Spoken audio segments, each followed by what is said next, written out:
I was born in 1997, the year of the ox. I don't know, I just think it's like a good marker. I don't know, I think about the Chinese lunar calendar slightly. It means that I'm like more brash and stubborn, I guess. Yeah, my parents, they're both refugees from the Khmer Rouge. They both survived the Khmer Rouge genocide. And so I know that my mom, to come to the United States, she had to cross through minefields to get to Thailand.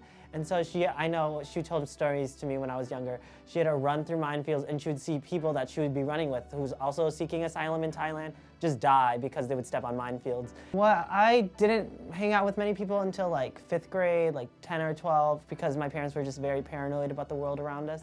But then after that, in middle school, I like really found myself. I started doing theater and I was very more outgoing. Well, I started doing a lot of more activities, volunteer work. I did a lot of things. Like my freshman year, I think I was busy every day after school, and my parents had to get like adjusted to this new like lifestyle of me trying to do everything because I didn't have the opportunity when I was younger. And I think debate as an activity really shaped who I am and changed what I think about the world, because it gave me access to smart intellectual people and critical literature, like academic literature, and the ability to read. Like, I think my freshman year in high school, I was reading like Kimberly Crenshaw and bell hooks, and I'm just like a 9th grader, 14-year-olds just reading about this. And I had my mind blown about the world. I was like, capitalism is bad, oh my gosh. Or like, heteronormativity, that exists, that's the word for this, and stuff like that. And it just like really changed my perspective, because there were concepts that I could understand, but I never knew what it like what words, labels could mean these like abstract concepts in my mind. And then it just like made things more tangible for me to articulate to other people and help do more change. When we discuss particularly queerness or stuff like that, it results in the ostracization of queer Asian Americans, and they're usually just forgotten. And so I think we need to really highlight these issues. The way I would think our politics is very like homonormative or like white queer focused. And I really never got the skill set to be more intersectional or discuss how queer people of color like myself face issues of heteronormativity, because obviously I don't like just want to get married and stuff like that. I want to have the ability to survive in the status quo.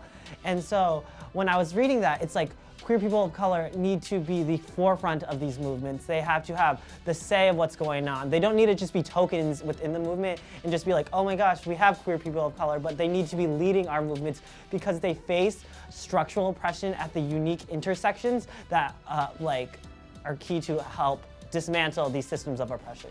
Yeah, I'm studying sociology. I'm majoring in sociology at the University of Minnesota, and I'm minoring in Asian American Studies, comparative and race and ethnicity in the United States, political science, and Asian Americans literature and culture. And so I hope all of these things will help me gain better advocacy skills within the Asian American community, and these skills can help me within the LGBTQ community, because like my focus isn't solely on race, obviously, but like I want to use these skills to help understand better these communities so they can have better representations within the political sphere to like actually have their issues discussed and have policies to actually help them. And I hope to go to grad school to do that, like maybe get my master's in social work or get like a PhD in American Studies to help like forefront a more scholarship on queer Asian Americans, because there's a lack of scholarship right now. Like, I'm now interning at the Library of Congress over the summer, and I have the ability to change and transform more people's minds, and I'm just really thankful for PFund and all of that. Things I'll be doing at the Library of Congress, I'll be researching and giving information to politicians about particular bills, and then I will help file things. So I'll be like, I'm basically like an intern that will help give messages and relay things. I'll be like the Hermes within the political sphere, I guess. And so I think that's really key, because knowledge is power, and if politicians don't have the right knowledge to create public policy, then they'll make bad policies. And I feel like that's a great thing that I have the ability to help out on.